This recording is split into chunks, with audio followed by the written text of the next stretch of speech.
Welcome everyone. The webinar has just gone live. I'll just give it a minute as I see the participant numbers coming in as you're all connecting. We'll just start in 1 minute.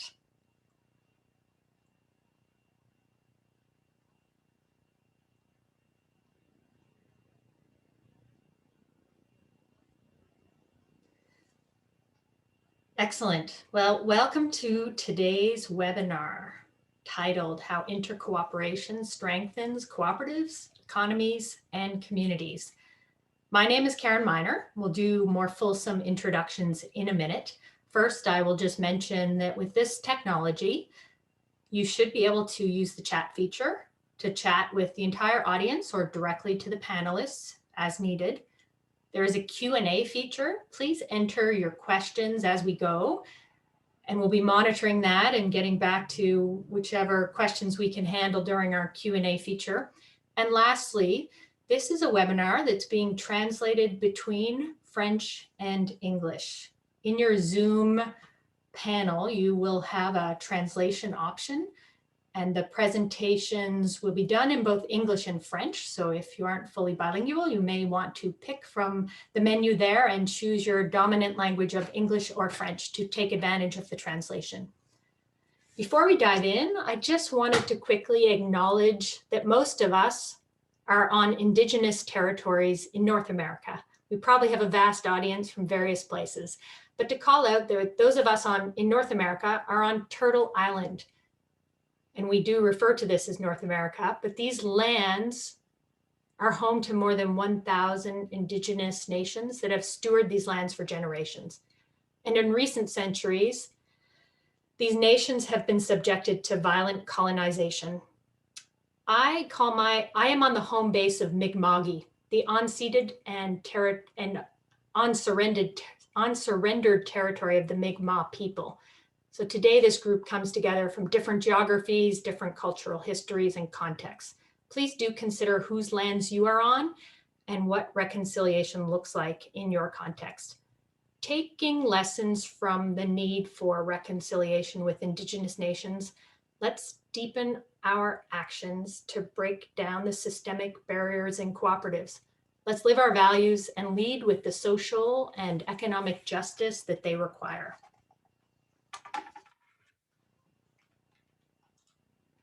Today, you can see on the screen, we have a panel with a moderator, that is me, and 3 panelists. So my name is Karen Miner.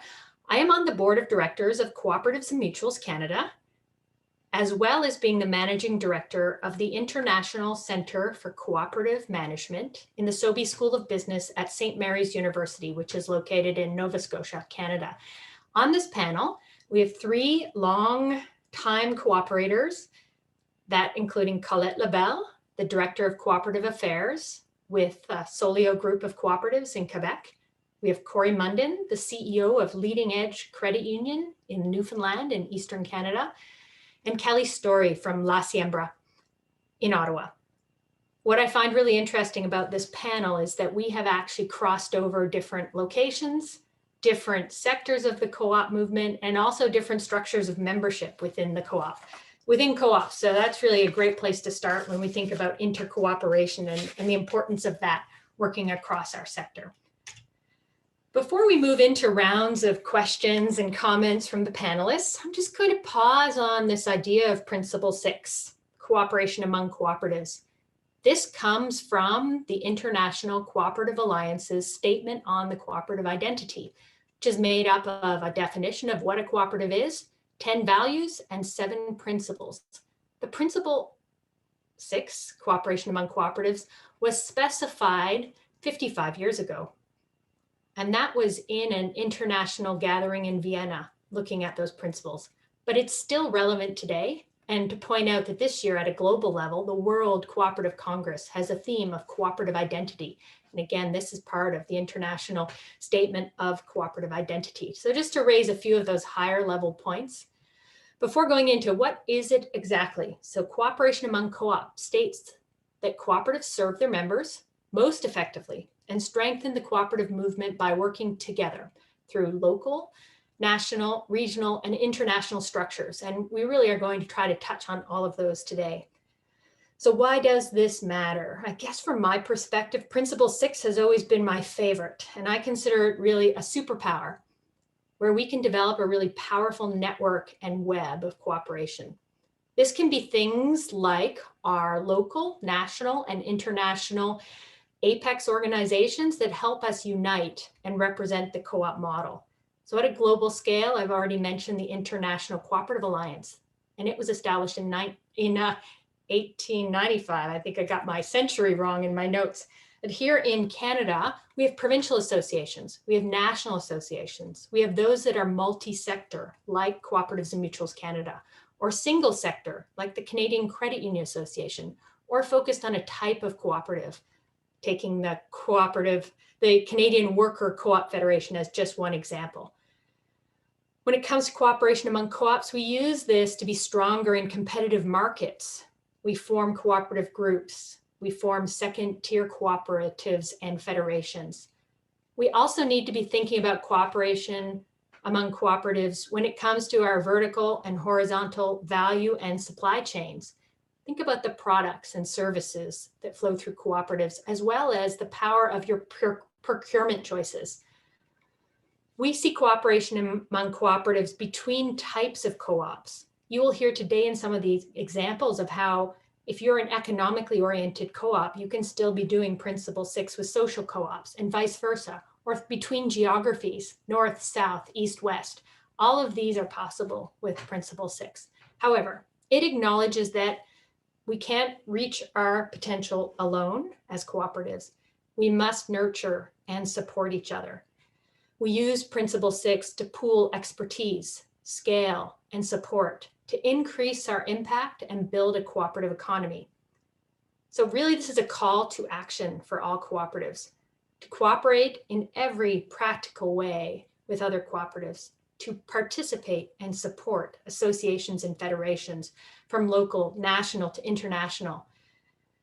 And this strong and vibrant movement requires coordination, cooperation, collaboration, and development of new co-ops. Yes, I recognize this takes time, resources, relationship building, and collective problem solving. Yes, it's going to require some sacrifices to achieve shared goals. But I want, as we head into this, for everyone to think big picture, to think long-term, what's in the best interests of your members today, but what's also in the best interest of members, community, and society at large in the future.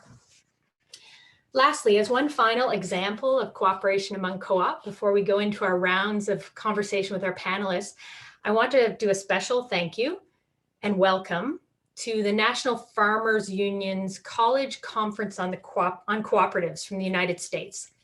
They had reached out when they saw that this was happening today and asked if they could join this webinar.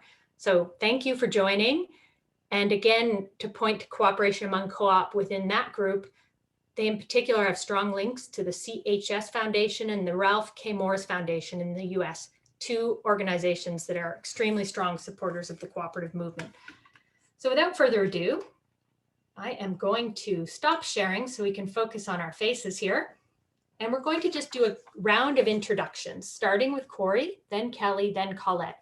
And I'd like you each to tell us a bit about you, your cooperative, and why Principle 6 is important to you and your cooperative. Corey? Thank you, Karen.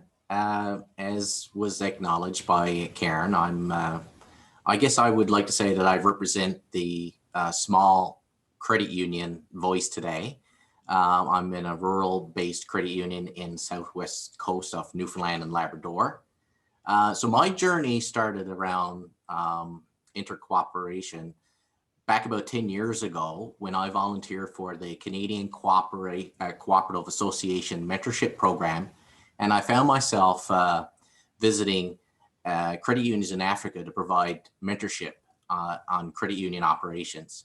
And I think it was during this time that I was introduced to really the power of intercooperation. I think the African model certainly promotes and supports the development of co-ops, as I think that they feel that this is the best model to help lift their communities out of poverty. And I witnessed, pineapple farmers forming cooperative alliances with the support of their credit union, the financial support of their credit union, so that those farmers could get a better price for their pineapples. And so that kind of struck me in the right way. And then in 2016, I had the opportunity to visit Mondragon, Spain, through the St. Mary's Master's Program. And that was just a whole nother experience about seeing intercooperation. It was the first time I was ever introduced to a society that was built on and embracing the co-op model to the degree that, you know, capitalism was hard to find in that area, where you had, you know, over 70,000 people employed in the co-op sector. And the society benefits of the Mondragon region was tremendous. I mean, there was low unemployment, low poverty, a high quality of life. They took steps in there to even have co-op innovation center and a co-op funding model so that they could support those new co-ops that could be developed through co-op innovation at the center. So through those experiences, it came back to my own credit union, and I was saying, you know, why aren't we doing more with Principle 6? Why are we only supporting cooperation amongst cooperatives through our apex organizations, and through our co-op partners that we deal with on a regular basis through insurance stuff? Why aren't we going outside of our sector? So during the presentation, Karen, I hope I'll touch a little bit more on how our credit union made that leap outside of the just staying internally within our own industry and started to look out beyond that. Thanks, Corey. Kelly, over to you. Oh, that's not me. Hi, everyone. Thanks for that introduction. Great to see so many participants from local and afar. So it's a great representation of intercooperation already, both locally and globally.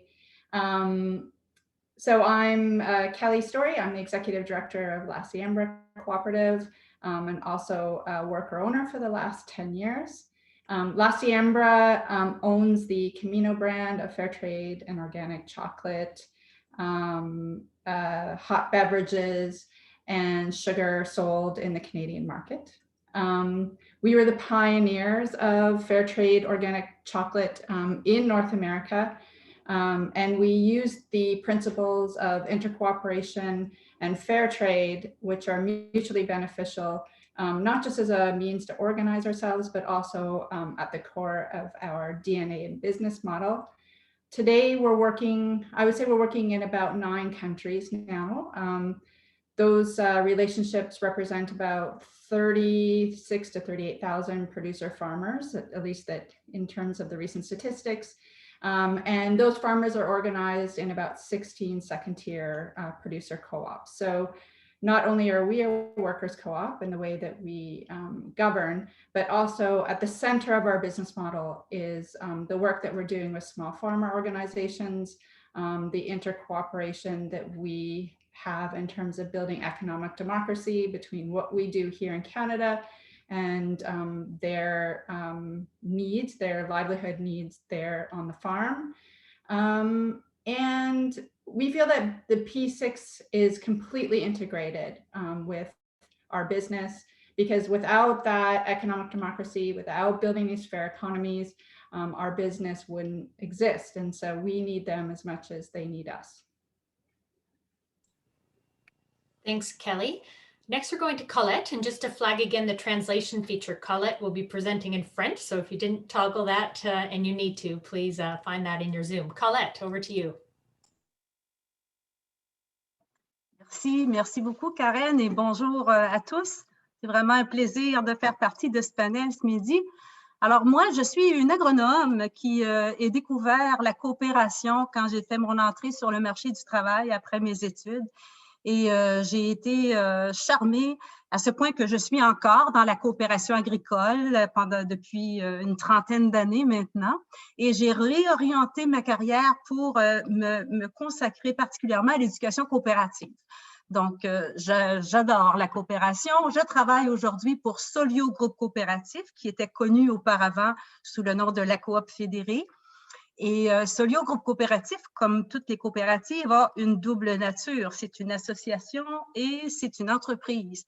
Alors, de par notre côté associatif, nous fédérons 93 coopératives dans l'Est canadien, surtout au Québec.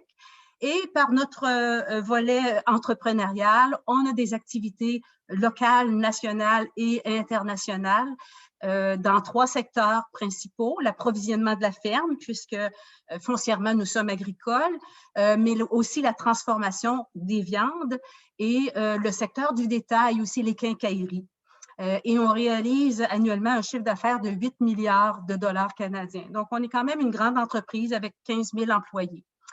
Alors, c'est sûr que l'intercoopération, pour nous, faut dire aussi que l'année prochaine, on aura 100 ans. Donc, on est grand, mais on s'est construit année après année, petit à petit, grâce à l'intercoopération. On ne serait pas l'entreprise forte et solide que nous sommes aujourd'hui, n'eût été de l'intercoopération.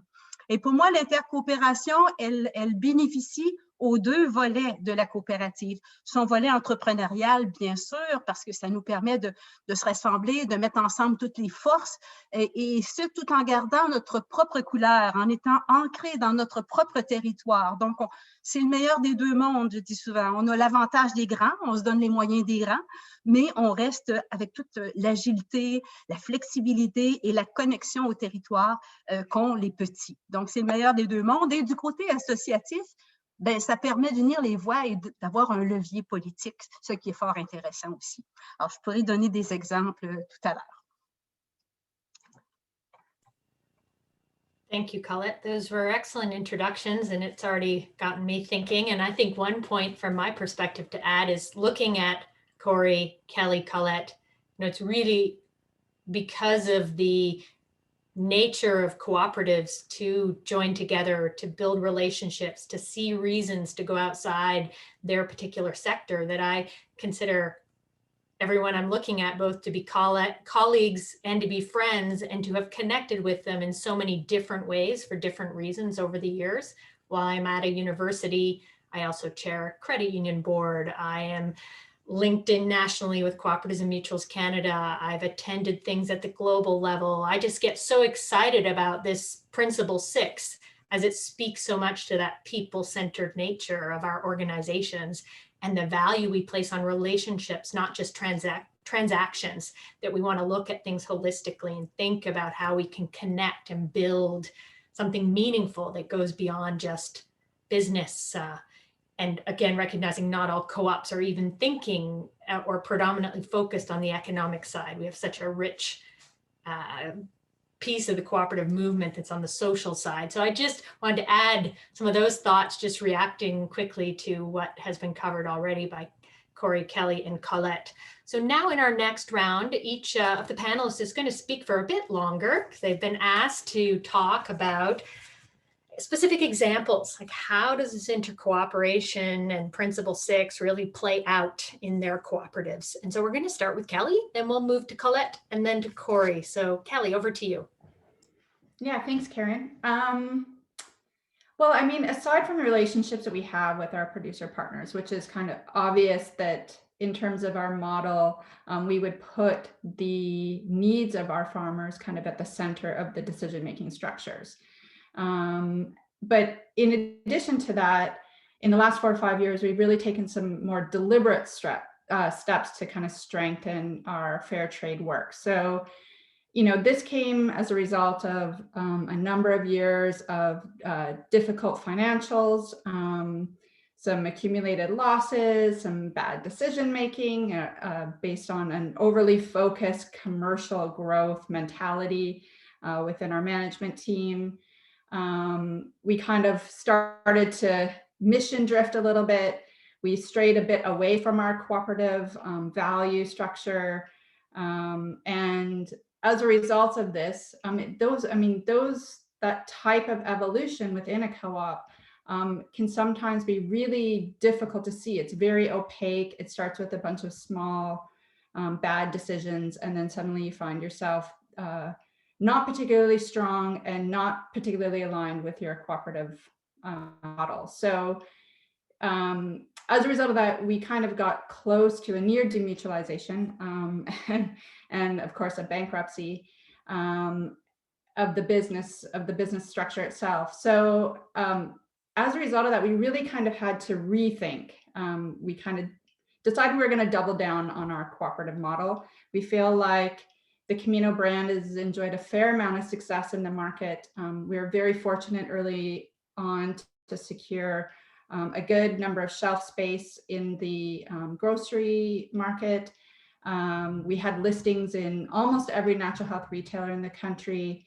And then 10, 15 years ago, the market was different. Our chocolate bars and baking products that we were bringing to consumers offered a real kind of clear, fair trade, organic alternative that wasn't really available in the market then. Today, that looks very different. It's very crowded. Consumers find it really difficult to differentiate between values-driven and social purpose businesses, authentic fair trade brands, from, I guess, more kind of venture capital-driven, highly marketed products that co-opt kind of social justice language and a lot of the values that we thought that we had stood for. So that, in terms of consumers, they find it really difficult to navigate that. And of course, we're in confectionery. There's lots of chocolate bars. We're in baking. There's lots of mainstream brands out there. There's private label. And so suddenly those certification schemes, whether that's fair trade, organic, whatever other health and wellness claims you have on your products, slowly start to not mean as much to consumers. So buyers are looking for it. They want us to check all the boxes. They want us to be a fair trade brand. They like our mission. They like that we work with small farmers. And that we're building these supply chains that empower growers and consumers to change the way we eat, but they don't actually want to pay for that box. So that makes our value proposition a little bit more challenging. And then suddenly you find yourself in a bit of an unenviable position where now you're trying to leverage sales from corporate food distribution to kind of fund an independent democratic food system. So you're leveraging one to support the other, and you're trying to educate consumers in between for them to really understand what intercooperation means, what small farmer supply chains look like. I didn't mention it in the introduction, but we're a very small organization. We have a large national brand, but there's really only 8 worker owners in our co-op, and then 3 on worker owner track. So, we're up against the Hershey's and the Nestle's in the marketplace while trying to do this with 10 people, including national distribution.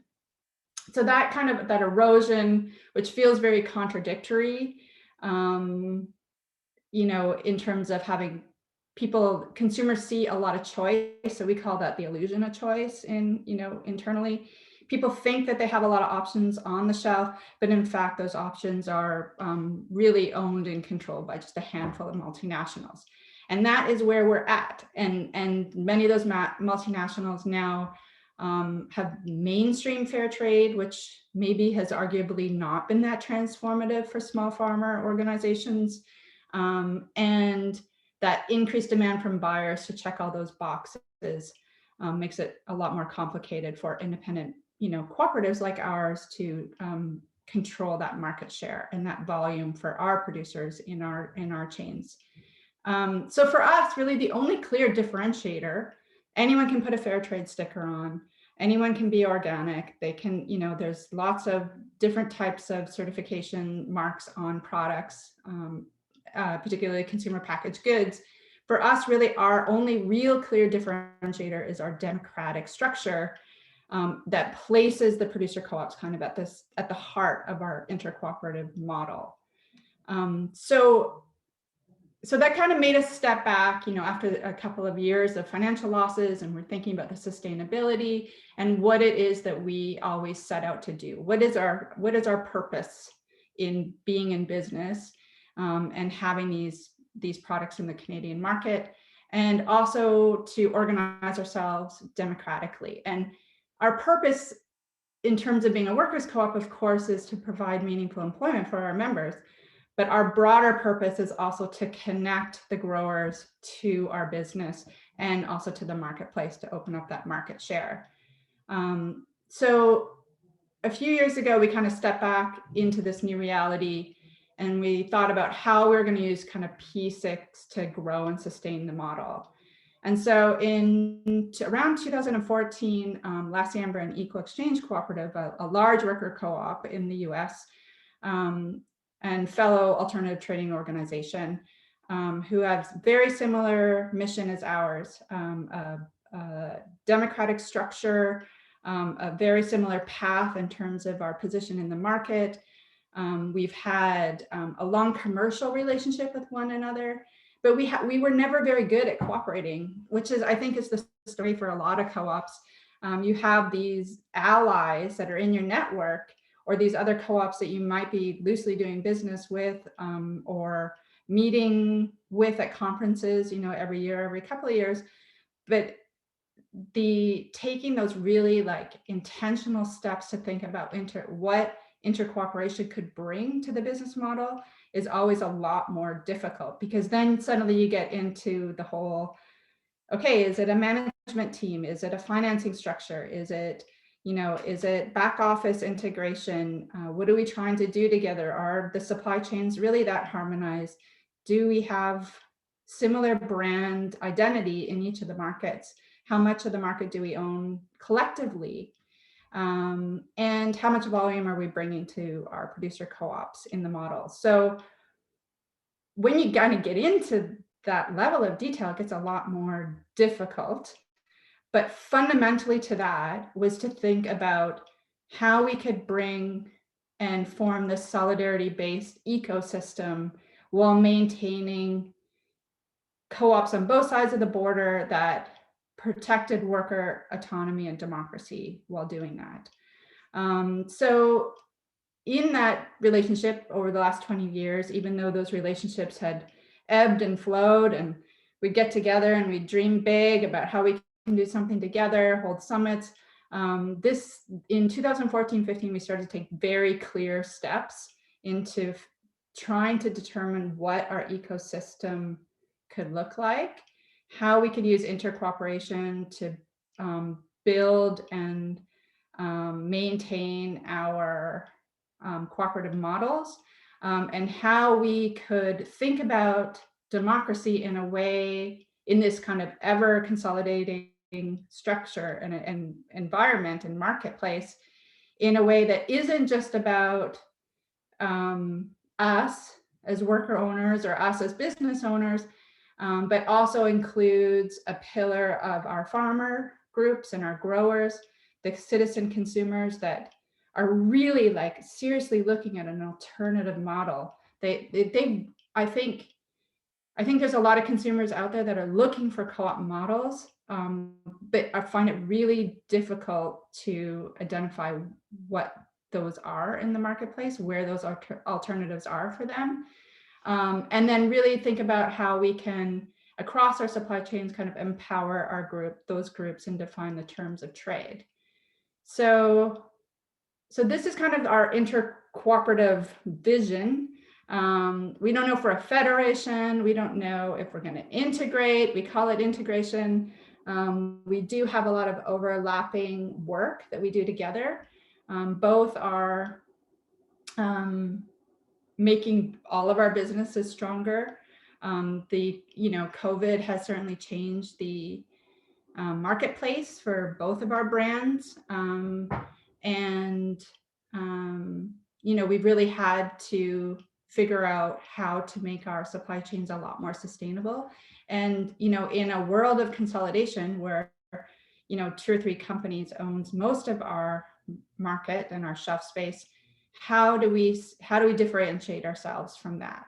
And it isn't just about consolidating everything. And it isn't about one organization or one co-op having more control over the other co-op. It's actually about both sharing power and taking power where we need it. And that is the democratic structure for us. That's the P6. And we think that I mean, for us, this is what social solidarity looks like. And I think it's great. And I think, you know, all the co-ops that over the years that have gotten together and talked about how can we do more, how can we trade more in terms of our procurement policies, how can we work together, how can we share technical expertise and knowledge and experience so that we don't always have to reinvent the wheel. But I would challenge everyone, or, you know, those that are thinking about, you know, what's next for your co-op model, is to not let a handful of really successful global co-ops, you know, be these almost unattainable cooperative structures that we're all trying to get to. Like, I think we all can redefine what that looks like at a very low level, and then figure out how to, you know, leverage those cooperative values to make everybody a lot stronger in the whole system. So I'll leave it there. Thanks, Kelly. I would say you gave everyone a lot to think about, just everything from keywords around that democratic nature being such a key differential in your competitive market, and really focusing in on that. It's inspiring in terms of part of the reason why Principle 6 could really make sense in terms of what you have crafted in various ways. Of course, you've used equal exchange as one of the examples, but I'm sure there are others as well. And I like how you picked up on just that supply chain and value chain along key actors like your workers that are owners in your co-op, but also the farmers, and that supply chain piece in a fair trade situation is so rich, and those relationships so important, as well as just whether it was intentional or not. Calling it citizen consumers really jumped out at me, like that idea that, you know, we are citizens, we make choices, and we can make choices that are more cooperative as well, even if we're not, you know, members in those cooperatives that we're choosing, et cetera, et cetera. I could go on. The last thing I would say is something I didn't say early on, but you picked up on the word solidarity. And solidarity is one of the cooperative values. We often focus on the 7 principles because they tend to be easier to remember, but there are 10 values. And the principle 6 really is most closely linked. You can really draw that really close line to solidarity as a principle. So keeping that in mind is critical as well, as we're talking about the importance and the how and the why around cooperation among co-ops and principle 6. So thank you. Next, I'm going to turn it over to Colette for her examples and stories around Principle 6 in action. Oui, alors, bon, comme je l'ai mentionné tout à l'heure, on a 100 ans d'existence, donc il y a beaucoup d'exemples. Il a fallu que je me limite. Si vous permettez, je le présenterai en 2 volets. D'abord, l'intercoopération intersectorielle entre coopératives de même secteur et l'intercoopération avec des coopératives d'autres secteurs. Donc, si je commence par la coopération avec les coopératives agricoles, puisque nous sommes une coopérative agricole, je vais vous amener sur le terrain de la recherche et du développement, qui est une activité hautement stratégique, s'il en est une. Et pour faire de la recherche et du développement, vous le savez, ça prend de l'accès à de la haute technologie, l'accès à la donnée, des infrastructures, de l'expertise. Ça coûte cher et ça comporte quand même son lot de risques. Donc, en 1968, on a joint Cooperative Research Farms, une belle grande coopérative dont Federated dans l'Ouest également est membre, avec d'autres coopératives américaines. Et donc, CRF, Cooperative Research Farms, c'est un réseau de recherche en nutrition animale, un des plus grands au monde. C'est vraiment un leader. Il y a tout près d'une centaine de chercheurs là-bas qui travaillent pour nous pour développer des nouveaux produits. Et ce que ça nous permet, l'intercoopération avec Cooperative Research Farms, eh bien, c'est que chacun des partenaires met à la disposition du groupe, bon, outre de l'argent, mais des infrastructures aussi. Donc, par exemple, nous, Solio Groupe Coopératif, il y a 2 fermes de recherche au Québec qu'on a mis à la disposition du grand groupe et on fait de la recherche en nutrition pour les porcs et dans l'autre ferme pour la volaille. Et nos autres partenaires font également de la recherche, mais en nutrition bovin laitier, bovin de boucherie, les chevaux, et il y a même un volet bien-être animal aussi là, qui fait partie des recherches. Donc, grâce à ce regroupement-là de tous ces partenaires, il y a de très, très grandes quantités d'animaux qui sont concernés et donc beaucoup de données qui sont générées. Ce qui fait donc que les résultats de ces recherches-là sont vraiment très solides, très fiables et qu'on a l'assurance que ça va être reproductible dans les fermes de nos membres. Donc, c'est vraiment un acquis. J'ai donné l'exemple de Cooperative Research Farm, mais si j'avais été dans la génétique porcine, je vous aurais donné l'exemple de Axiom en France, donc une autre grande coopérative dont Solio, groupe coopératif, est membre. Donc, pour ces activités-là de recherche et développement qui sont très, très chères et qui comportent de grands risques, pour nous, c'est une valeur incroyable que de faire de l'intercoopération avec d'autres. Maintenant, si je vais du côté intersectoriel, un beau champ d'application de l'intercoopération, c'est évidemment l'éducation coopérative. Alors, sur le plan provincial, nous avons au Québec une table des responsables de la formation coopérative. Donc, les différents secteurs coopératifs, ceux qui font l'éducation coopérative dans ces secteurs-là, se réunissent plusieurs fois l'an pour partager des outils, partager des expériences, réfléchir au paradigme coopératif. Donc, c'est vraiment très, très inspirant. Sur le plan nord-américain, il y a la belle association dont je fais partie, ACE, Association of Cooperative Educators, qui, à tous les ans, organise des instituts fort inspirants. Et sur le plan international, je vais vous parler de Socodevi, qui est la Société de coopération pour le développement international. Socodevi a 35 ans. Ils ont des projets dans une quarantaine de pays. Leur mission, c'est d'essaimer la formule coopérative pour améliorer les conditions de vie des populations défavorisées de par le monde. Donc, ce que nous faisons, nous, dans Socodevi, Solio Groupe Coopératif, c'est en plus des petites cotisations, c'est beaucoup des prêts de ressources humaines. Donc, on a beaucoup d'employés qui sont allés faire des missions là-bas. On a participé à 168 missions depuis qu'on est membre. Moi-même, j'ai eu la chance de participer à une dizaine de missions. Donc, c'est des missions d'assistance qui vont toucher différents domaines, l'éducation coopérative, mais le soutien administratif, les techniques agricoles, bon, tout dépendant des projets. Et donc, c'est vraiment un enrichissement pour les deux parties quand on fait ce genre de mission-là, évidemment. Quand on s'en va là-bas, on leur apporte notre expertise, les leçons qu'on a apprises, tout ça. Mais nous, on en retire énormément aussi, bien sûr, parce que ça nous amène à nous re-questionner sur le sens de la coopération au-delà des cultures. Ça fait, je pense, de nous des gens qui sont plus ouverts, ça ouvre nos horizons et ça crée des liens qui sont assez souvent durables, même si les missions sont très courtes. Faut réaliser que quand on s'en va là-bas, on ne part pas de zéro. Même si on ne connaît pas les gens, on arrive là et on partage déjà quelque chose. On sait qu'on est dans la coopération tous les deux, on est dans le monde coopératif, dans le paradigme coopératif. Donc, on ne part pas de zéro, on part avec quelque chose en partage et ça connecte très, très vite et très, très bien. Et ça contribue à ce que Kelly appelait tout à l'heure, que j'ai bien aimé, l'écosystème de solidarité. Moi, j'appelle ça du capital social, mais ça revient tout au même, c'est de créer entre nous tous ce climat de confiance, d'entraide et qui participe finalement au beau slogan qu'on avait pendant l'année internationale, créer un monde meilleur finalement. Alors voilà, c'était mes petits exemples. Il y en aurait quelques autres que je pourrais ajouter si j'ai encore un petit peu de temps. Oui, peut-être que je vous parlerai en énergie renouvelable aussi. Donc, Solio Groupe Coopératif avec Desjardins et d'autres partenaires, on a mis sur pied la coop carbone, qui est une coopérative qui vise à lutter contre les changements climatiques. Et un des beaux bébés qui vient de sortir de ça, c'est une coopérative qui fait de la biométhanisation.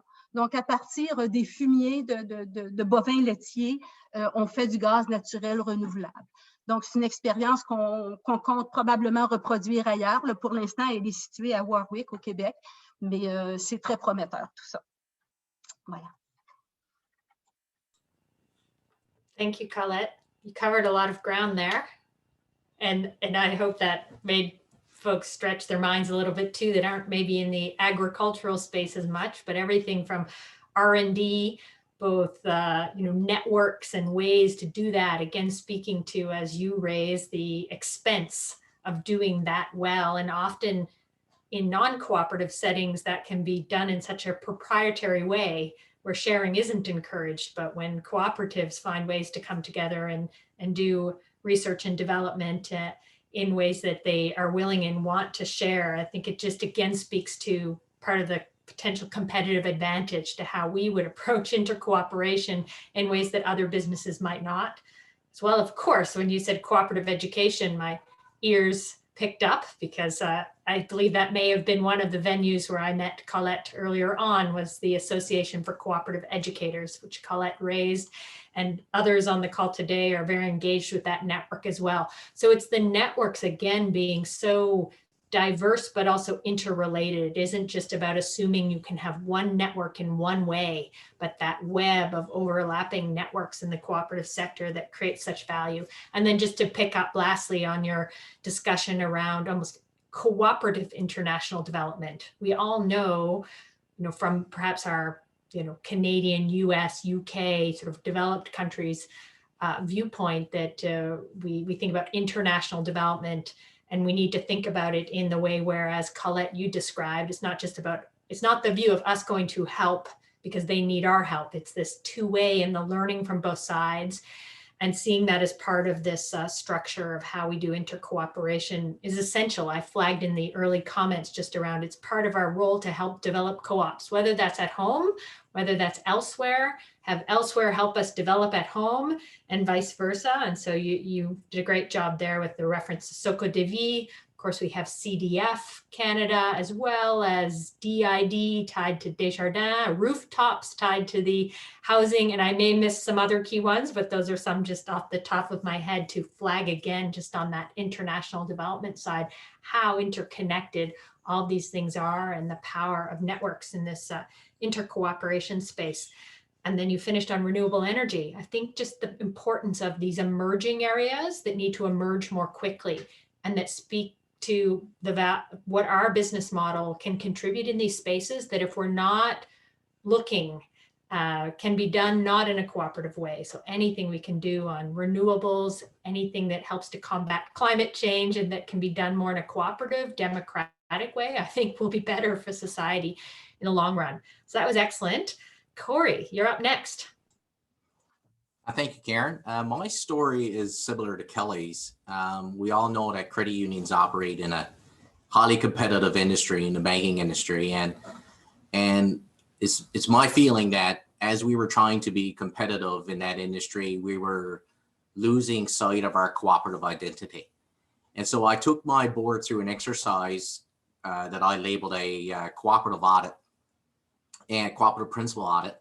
And we went through the 7 principles, and we talked about how we lived them or how we didn't live them. And then we brainstormed and strategized on how we could improve in each of those particular principles. So today we're obviously here talking about cooperative 6. So that's where I'm gonna focus my attention on the outcomes of that exercise.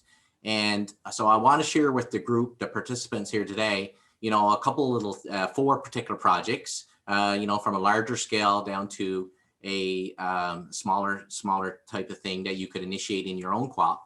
But I think it's important to highlight that, again, that we're a very small financial cooperative, and we were able to do what I think is very innovative type activities to support co-op development. And our focus, Karen, is a point that you just mentioned, was around home. In the 5 locations we operate, there are no other co-ops. So, we expect the people in our communities to, come to our institution because of our co-op identity.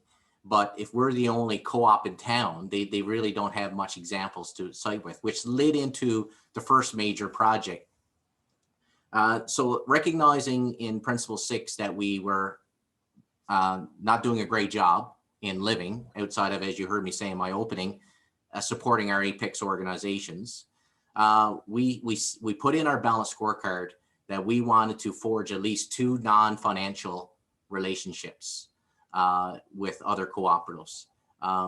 And oddly enough, in our community where I live, we have 4,500 people, we were seeing something happening in our community where we had a lot of retirements happening and young families moving back, only to find that they couldn't ascertain childcare services.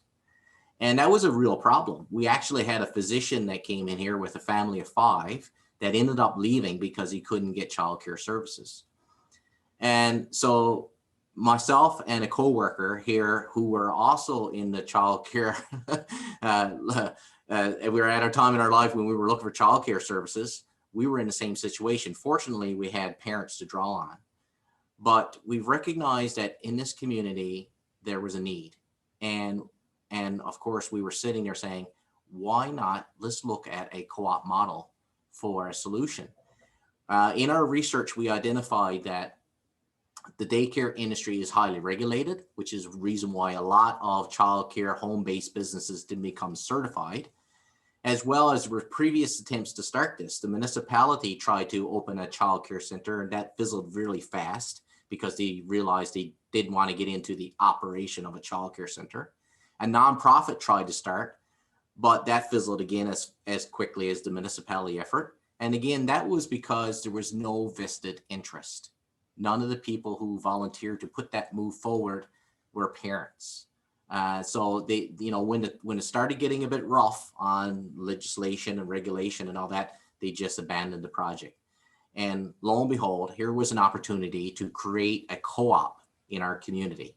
So through the support of our credit union that provided my time, my coworkers' time, meals for the meeting, a boardroom to conduct business, office supplies, and in the end, an interest-free mortgage for the building. We banded together and formed a committee, formed a co-op, and the center opened and provides services for over 37 children, employs 11 people, and has a financial impact of $500,000 annually. And again, in a small community.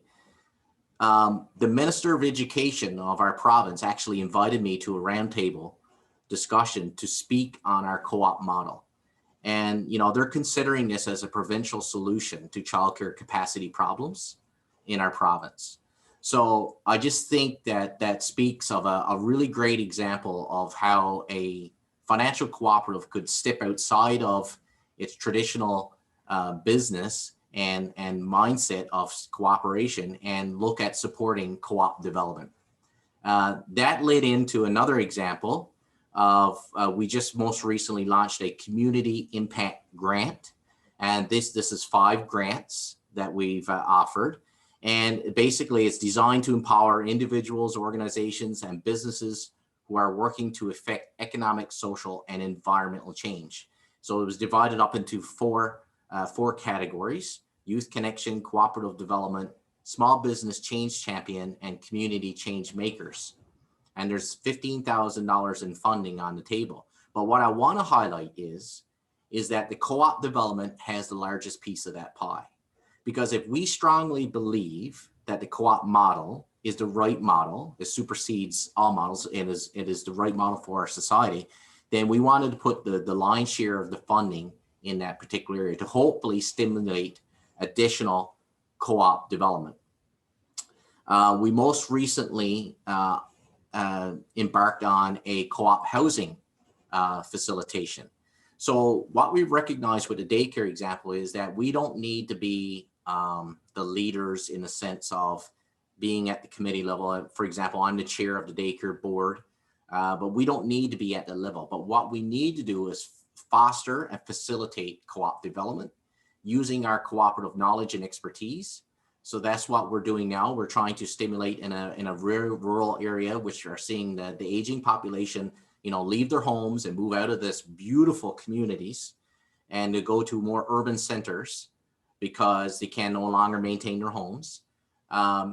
We're facilitating with co-op housing alliances to come in and do presentations and show them that there is a solution. You do not have to leave your rural community. Co-op housing is an excellent solution.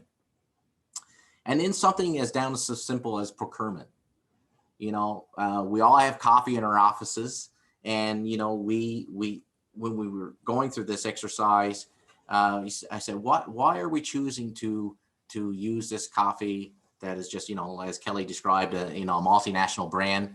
why don't we support a local, we didn't have any local coffee cooperatives, but we went to Nova Scotia and we found a coffee cooperative there that does fantastic work. And so now we've supplied all of our coffee procurement needs through our branches through this.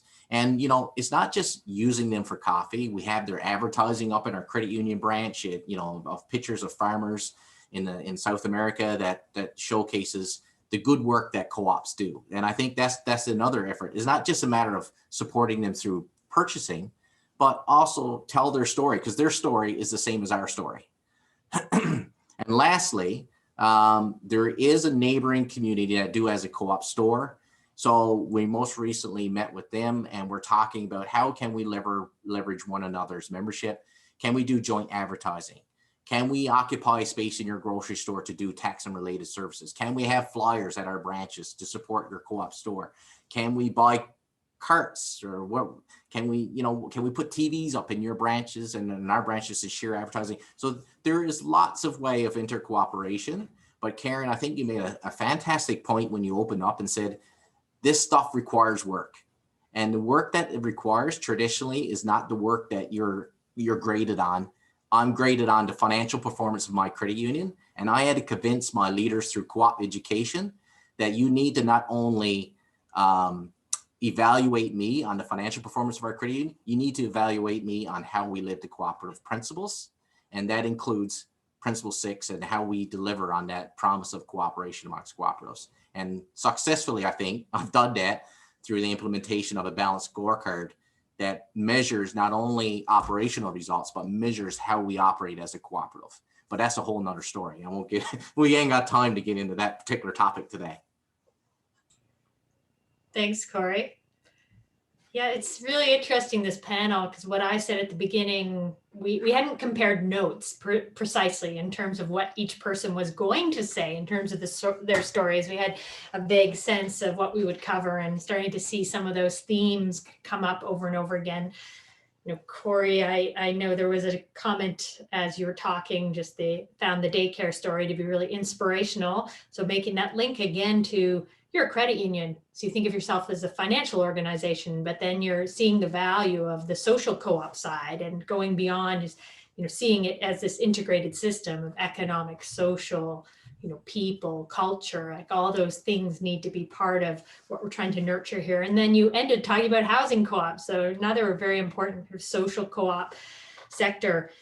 And I liked your new grant program and the fact that you say, yeah, it's not maybe just going to be for co-ops, but that you're prioritizing that. And that again speaks to a comment I made earlier around just the importance in Principle 6 of developing co-ops, being a part of that picture. And you very much highlighted that in many of the points you made. You hit on procurement, so love that. I assume you're talking about Just Us, which is a coffee, well, predominantly coffee, but they do some other things as well, worker co-op in Nova Scotia, so in Eastern Canada, that's been around since the mid-1990s and has always really had a strong link to fair trade as well, like taking that very seriously. So again, linking back to some of the things Kelly was saying.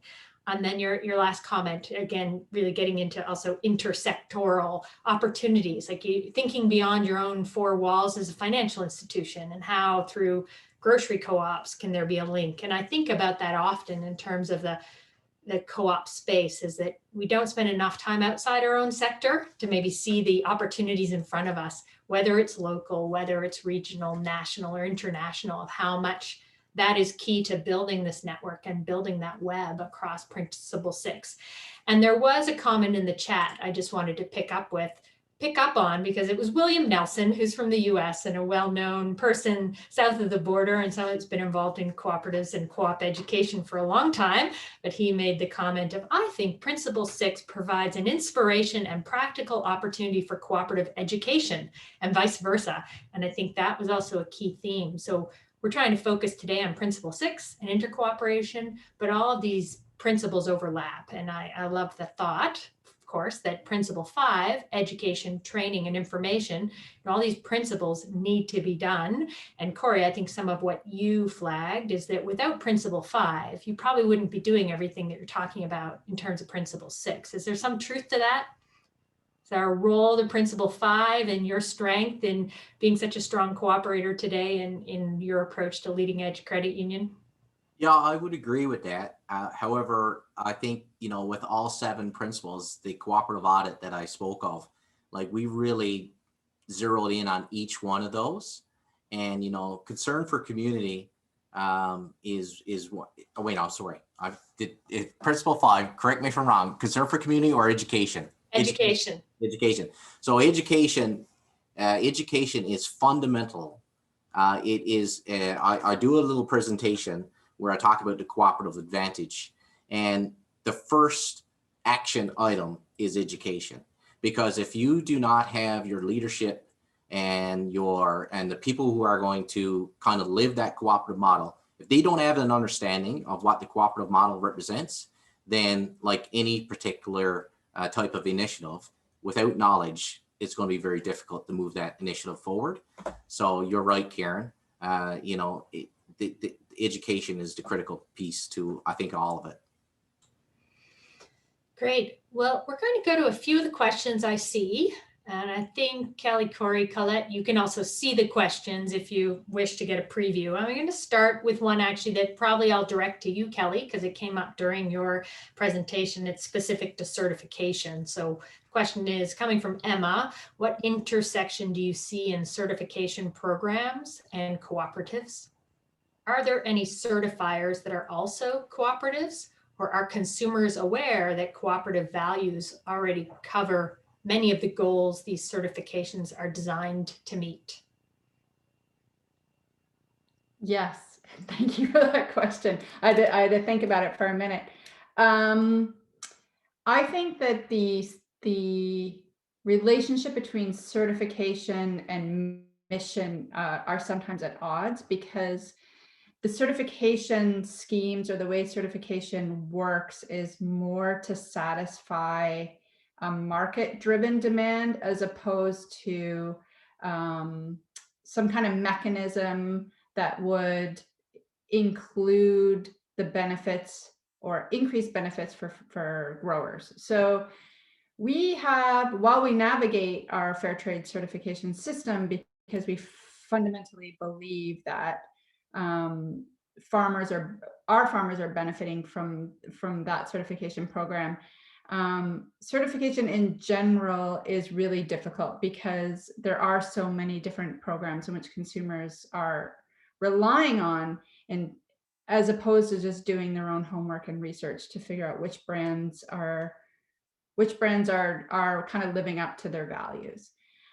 There's no, as far as I know, there is no certification that specifically speaks to intercooperation. Certainly there's, as I said, there's a lot of overlap and mutually reinforcing principles between fair trade and co-ops.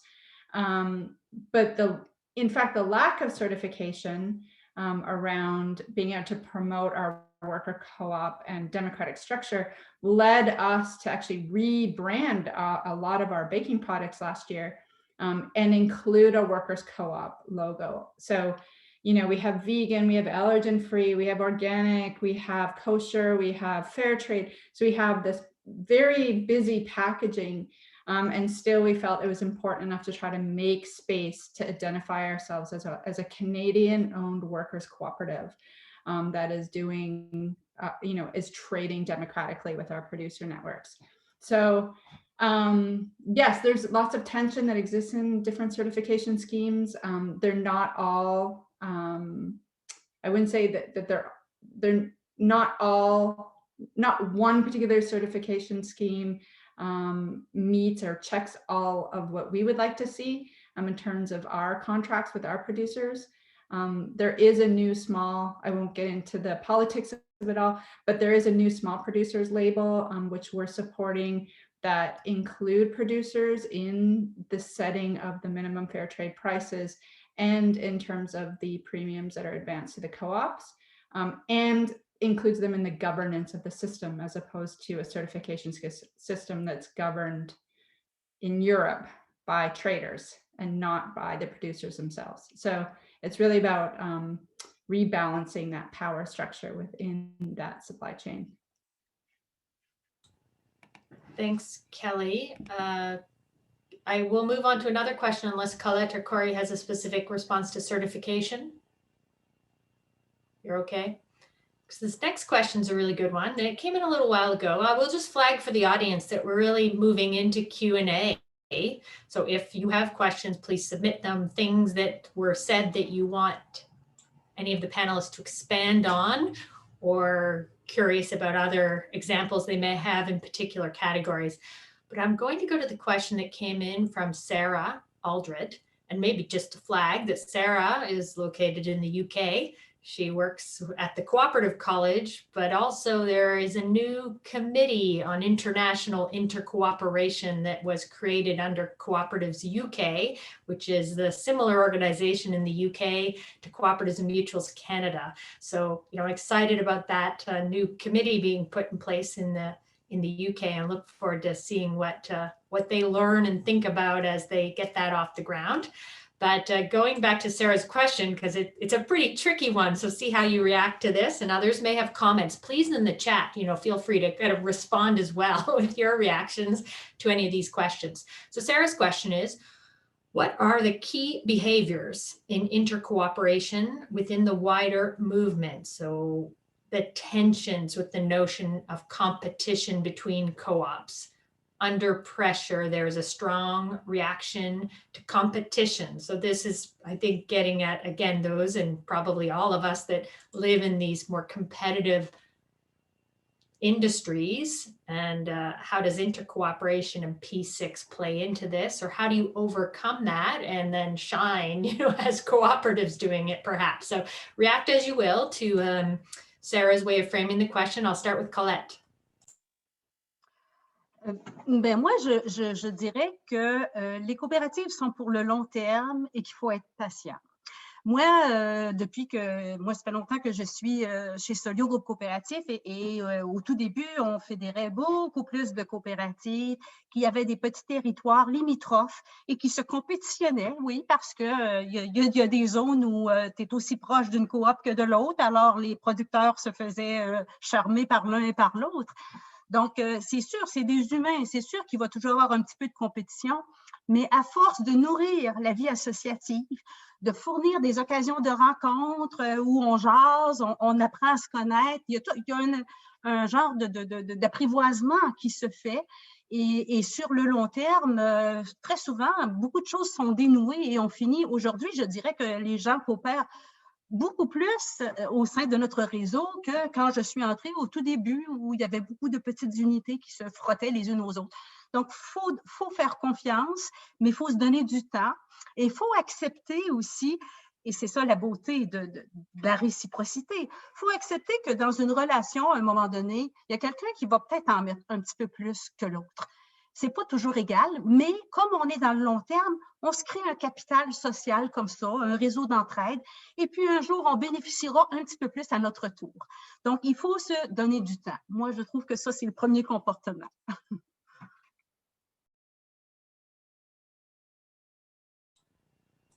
Thanks, Colette. Corey, your thoughts on that?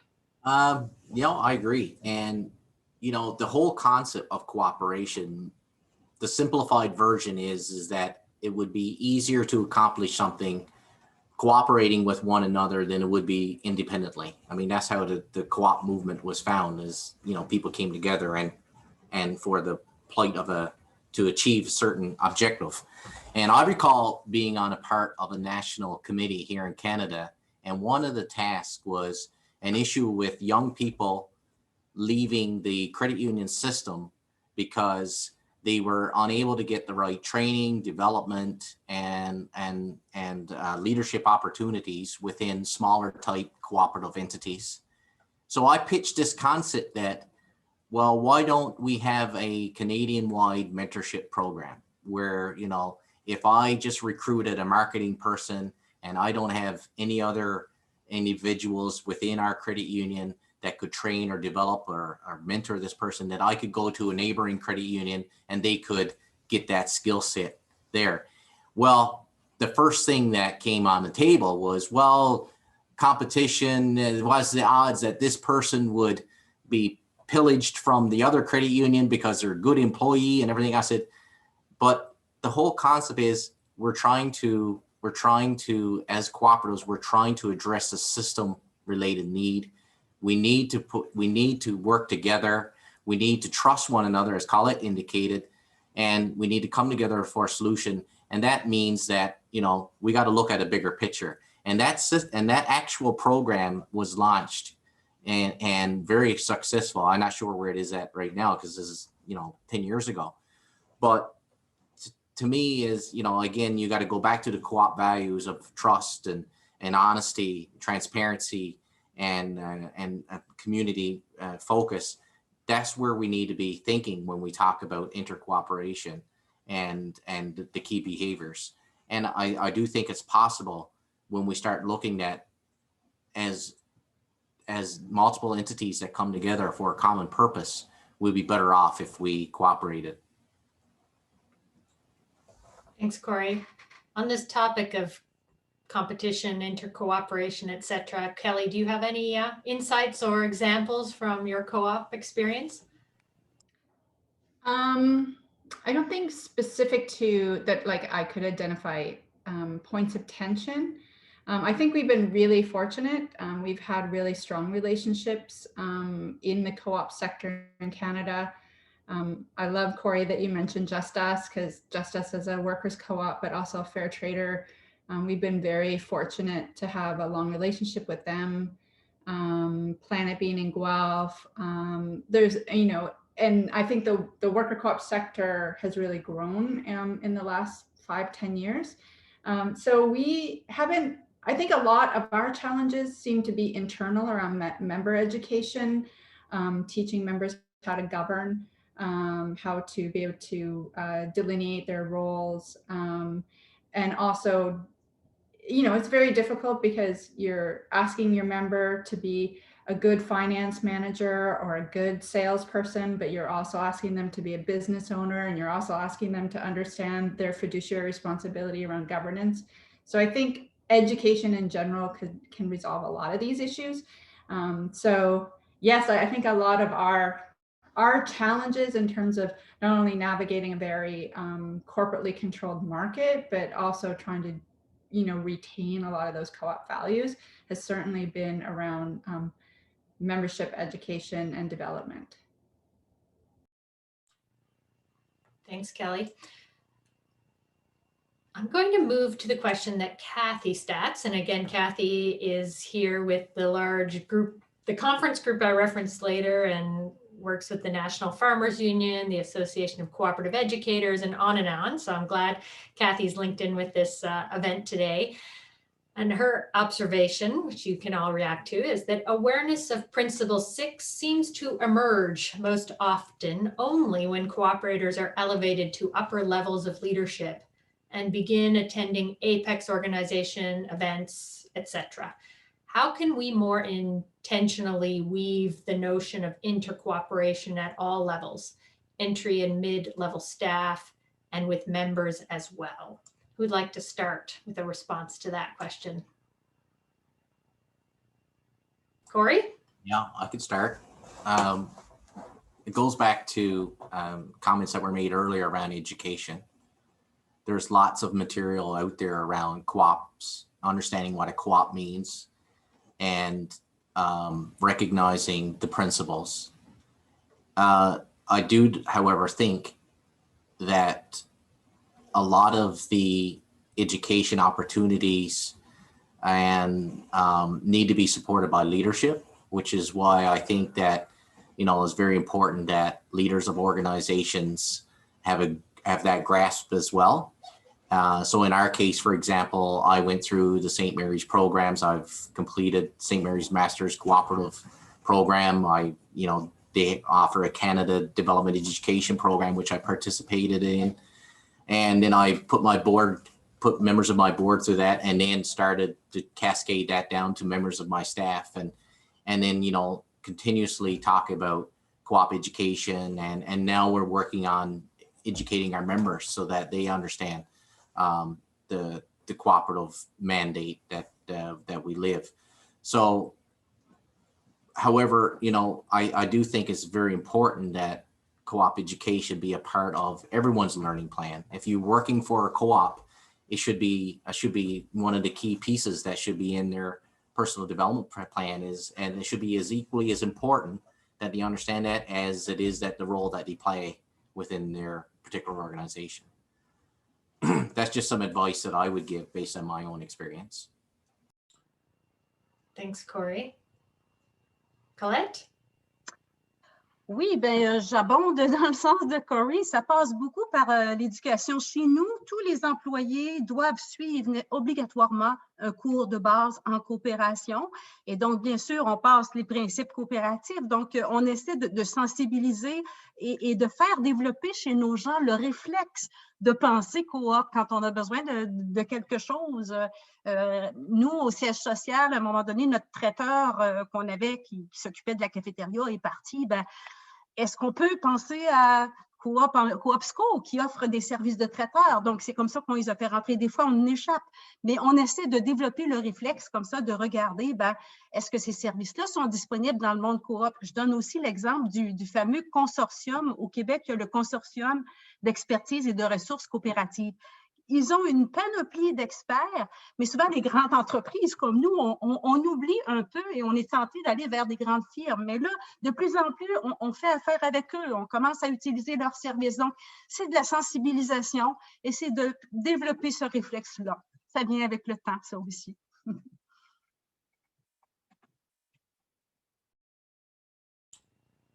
Kelly, do you have thoughts on this in particular, coming from a worker co-op? You have a different perspective. Yeah, I mean, remember, it's critical to have member education, not only as part of your succession strategy, because you are a workers co-op. And I'm not saying that, you know, there's different types of workers co-ops. Some are very lateral, some are very hierarchical, some are very corporate, and some are very grassroots. But that the member education piece is not only critical to the functioning of the good functioning of your co-op, but it also leads to that embedding of those democratic values and living those democratic values, even when the work feels very administrative or routine, you know?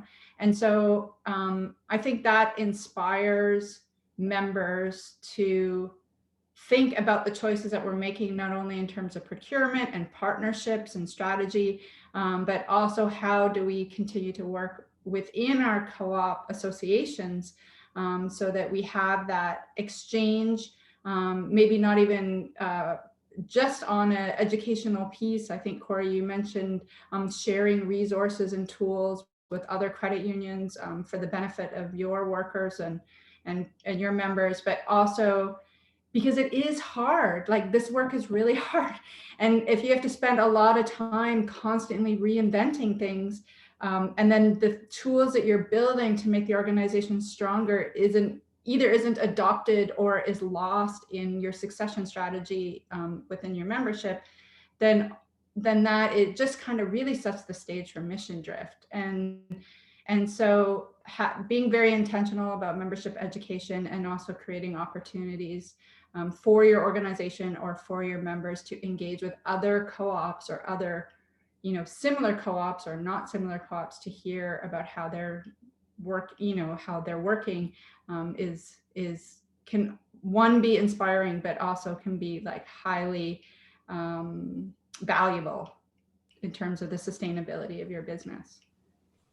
Karen, I forgot to mention that in our credit union, one other thing that we do is annually we have our staff and our board do a co-op test where we test their knowledge on what it means, on the co-op principles and the values, citing examples, because if we're going to embark on initiatives to promote and support things like Principle 6, and you heard me cite many different examples, you know, you don't want a staff person saying, well, why would we earmark $15,000 to our community?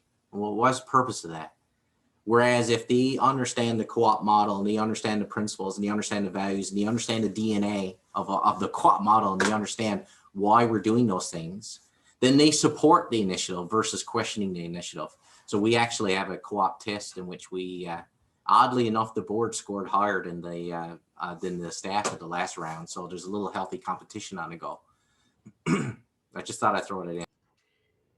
Thanks, Corey. I think, also it's the unfortunate reality that for those of us in North America, we may not be surrounded by cooperative models in our upbringing. It may not have, and most often won't show up in what we learn in any level of education. I mean, again, speaking to the international center that I'm part of, we almost shouldn't need to exist, but these sorts of centers around co-ops are so needed because it's so rare to find it be mainstreamed into the way people learn. And so I always find that I speak of it as a bit like we need to make sure the cooperative paradigm or mindset or worldview is in the minds of the people that are governing our organizations, that are managing and operating our organizations, because without that, a bit to Corey's point, you don't want them saying, why are we doing this? And I think often that to me can speak to, well, they don't have that mindset. They haven't yet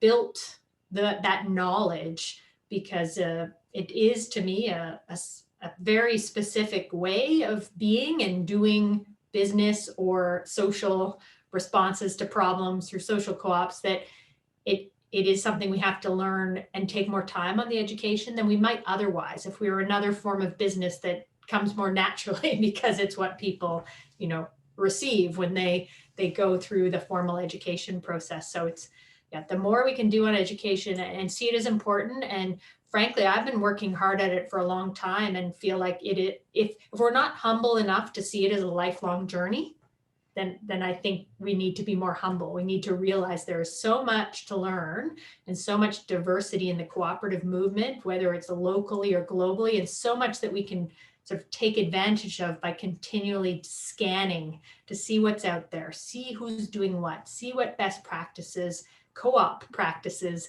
make sense to us so that we can adapt. So Corey talking about Mondragon earlier and going on a deep dive tour of something in a completely different context, you can really take away from that. My own personal story does relate to an opportunity to do a study tour to Emilia Romagna in Italy, which many of us know is another one of those hotbeds. And if I hadn't done that tour in 2006, rest assured I wouldn't be here today. I wouldn't have started to build the curiosity or the knowledge around that. And that was tied to being a board member in an organization in the cooperative sector.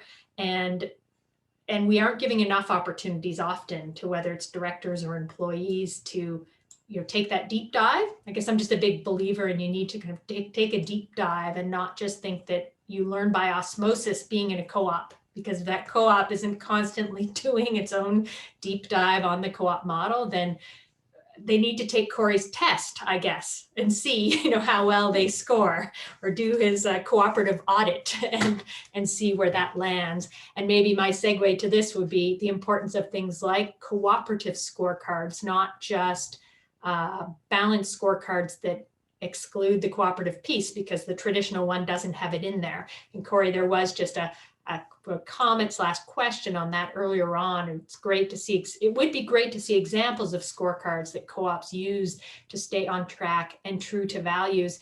And I would say I haven't seen enough of them. So if folks have any to share, please, send them along. I know Corey has one and I see Colette's hand up. So Colette, please add your thoughts on the scorecard for co-ops. Oui, bilan coopératif, nous, on en fait depuis une quinzaine d'années, je dirais, à tous les ans. Dans le rapport annuel, on a notre bilan coopératif et à partir de chacun des principes, on indique comment nous, on essaie de, on comprend que ce sont des idéaux, ça, on ne fait pas 100% partout, mais au moins, on donne des chiffres et on se compare et on essaie de s'améliorer. Donc, pour nous, c'est notre bilan coopératif. That's excellent, Colette. And I know Corey's going to go look back on those 15 years after if he hasn't already done so. But also, in Corey's case, developing that cooperative scorecard, I know is probably a work in progress as well as you figure it out and evolve it. And but I'm also curious on the scorecard front and the importance of that and the link back to, not to distract from our principle 6 focus of today, but how that can also help to build that piece. Corey, did you have anything else you want to say specifically on the scorecard beyond, or any other examples you have come across in developing your own? No, I know that it's not very common, but just to be clear, I guess the balanced scorecard that we use, I will share a sample with you, Karen, to be distributed. But it just basically takes down your traditional operational key performance indicators that you would measure in any type of entity, but then using the same categories of financial, internal processes. I shouldn't have started down this path because then I'll forget a few, but knowledge and growth and member perspectives is the four categories we choose. There's also a section on cooperative. So how do we live the cooperative model under those four categories? And, again, it keeps when you set key performance indicators under those particular odds, it forces your board and it forces your business planning to really focus in on living the cooperative model more intimately. So when, I gets asked to go do a presentation out in Winnipeg to Arctic co-ops, my board don't sit back and say, well, you're out of the office for 3 or 4 days or everything else. It aligns with a key performance indicator of helping support 3 other non-financial related cooperatives in the sector.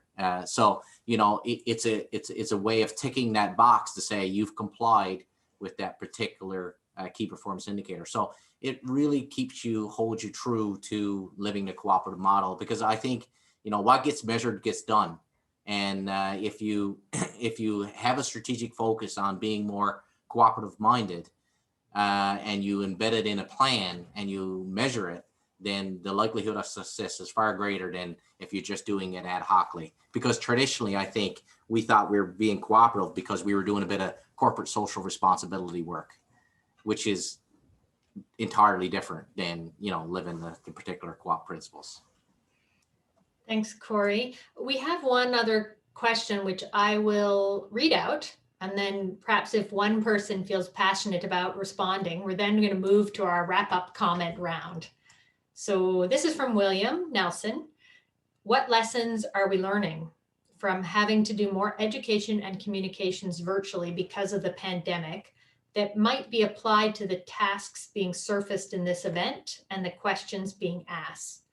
When we are able to meet in person again, how can we make better use of what we have learned and created?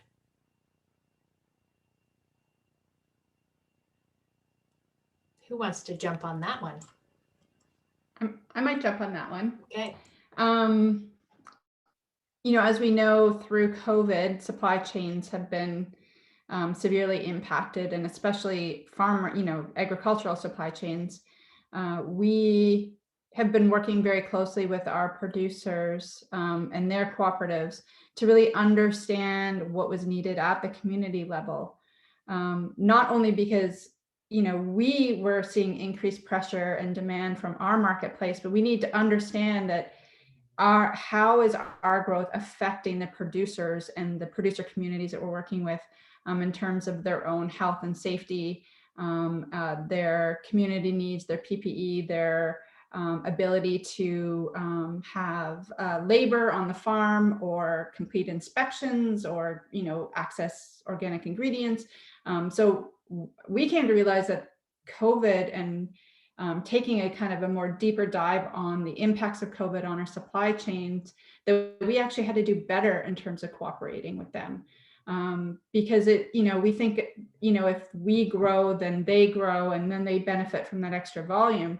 But in fact, a lot of our producer groups, especially in Peru, that was heavily impacted and continues to be heavily impacted by COVID-related pressure, infection, very high infection rates, restriction on travel and movement and domestic logistics to get grains out of the farm and to the port, that we really need to stay connected to them. We need to understand what their co-ops needed, and ensure that they had not only just money in order to be able to financially support the farmers and their work, but also to feel like we were obligated to tell buyers why we couldn't get things to market fast enough, right? So we would run out of key products and we would have to do a bit of that education. And it's like, well, you know, we don't grow cocoa in Canada.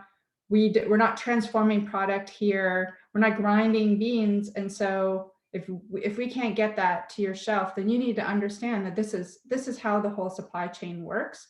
And our responsibility as both a fair trader, but particularly as two co-ops, you know, trying to redefine terms of trade, that there's particular issues that happen at origin that consumers need to not only understand, but how the impact of their consumer habits affect small farmers globally. So we felt that a bit of education was needed. We really tried to communicate widely with our community so that they understood, like, you know, the co-ops that we were working with, how they were doing, what the health of the co-op was like, and what they needed in terms of stability and support from us up here in Canada. Thanks, Kelly. Well, we're down to our last few minutes, so I'm going to ask each of the panelists to just give us your closing thoughts for today, and in particular, what advice you have for the cooperative sector on Principle 6. So Colette, starting with you. OK, ben moi je dirais de bien choisir ses partenaires. L'intercoopération, c'est formidable, mais il ne faut pas avoir une confiance aveugle non plus. Il faut prendre le temps de bien choisir ses partenaires et il faut être patient. Il faut accepter que dans le long terme, on y trouvera son compte.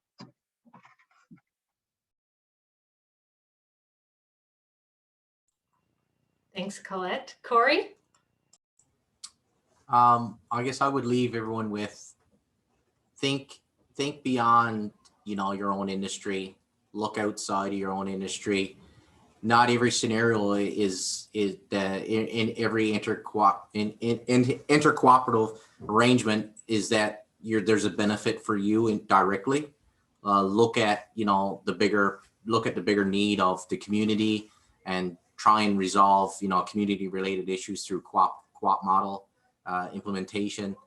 And again, stress that, you know, those types of activities do take a lot of work, and it's not traditionally what you're measured on, but the experience is very rewarding.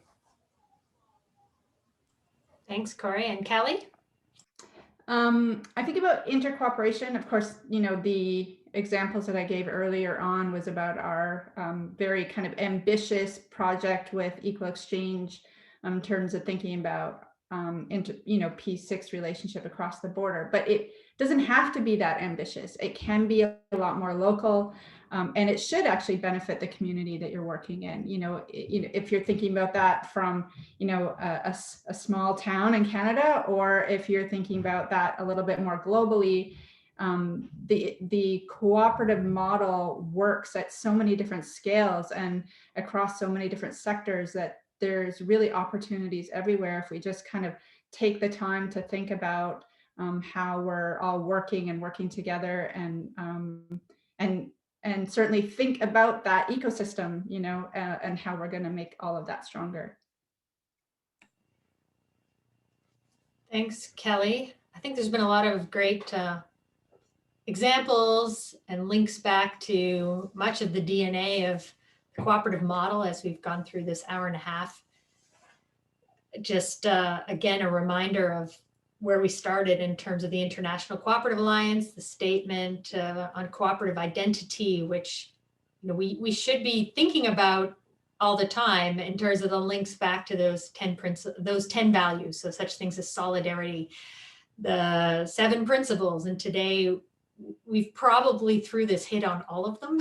We were focusing in on cooperation among cooperatives, number 6, but we leaned heavily into number 5, being education, training, and information, plus definitely concern for community was coming up in much of our conversation, and links to all of the others from democracy to, you know, member-led organizations. So I think that while we took the slice of Principle 6, you can see how this is all interwoven and how we have to think of this as a system. We have to build our strength and build the web, build the networks, think as Corey pointed out in his final remarks as well, look outside your sector, look across in all aspects of the economy, society, look nationally, locally, globally for the best ideas and the ways to cooperate so that we can together build the strongest possible cooperative economy and society, which I think is what we all want. So thank you so much for everyone for joining to the Cooperative Virtual Institute that's hosted by Cooperatives and Mutuals Canada, in particular to Corey, Kelly, and Colette for working hard behind the scenes with me to make today happen and bring you all these messages. And please do get in touch with any of us. We'd love to follow up.